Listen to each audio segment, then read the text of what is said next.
भगवान शंकर को हिंदू प्रथम, मध्य और अंतिम सब कुछ मानते हैं। शिव ही है हिंदू धर्म का मूल और वही है धर्म का अंतिम सत्य।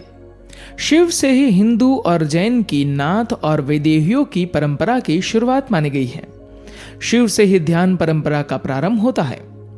क्या हम ऐसा कहें कि 27 बुद्ध पुरुषों में पहले बुद्ध तो भगवान शिव थे और अंतिम सिद्धार्थ, या कि पहले भी शिव ही थे और अंतिम भी वही? शिव और बौद्ध परंपरा में क्या समानताएं हैं, इस पर प्रोफेसर CS उपासक के विस्तृत चर्चा हुई।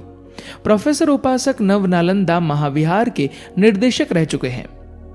1957-1959 तक लंदन पर रहकर उन्होंने LL वैश्यम के निर्देशन में school of oriental and studies से PhD की उपाधि ग्रहण की। प्रोफेसर उपासक के लगभग 12 ग्रंथों का प्रकाशन हो चुका है।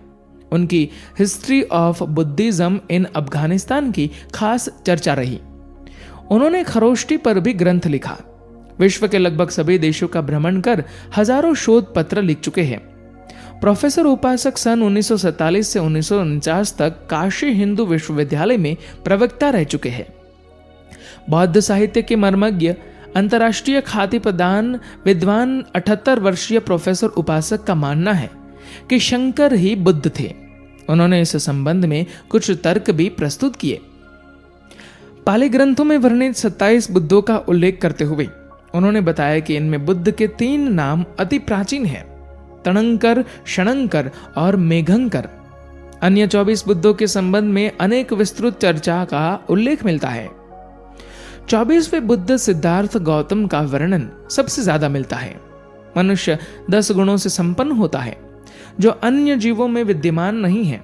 ये गुण है दान, शील, वीर्य, निष्कर्म्य, अधिष्ठान, ध्यान, सत्य, मैत्री, समता, भाव और प्रज्ञा।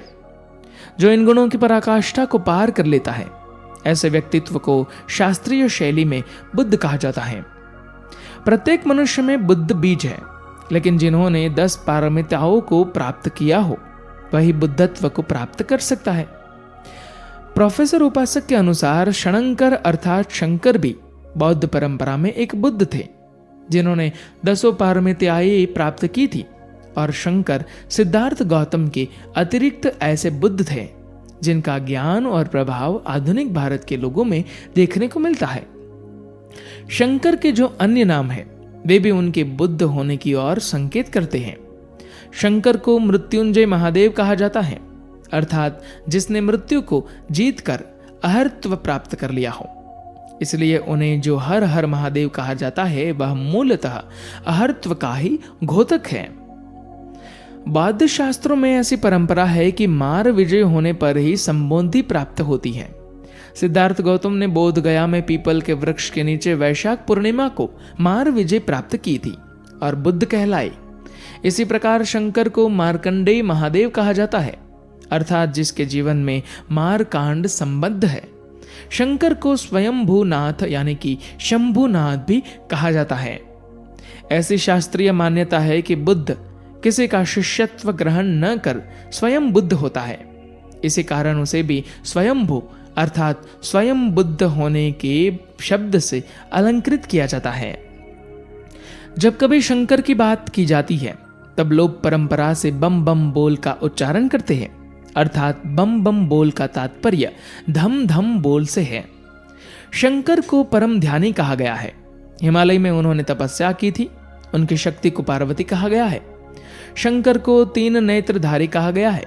तीसरा नेत्र उनका बोधि नेत्र है, जिसके माध्यम से उन्होंने संसार की अनित्यता का साक्षात अनुभव किया।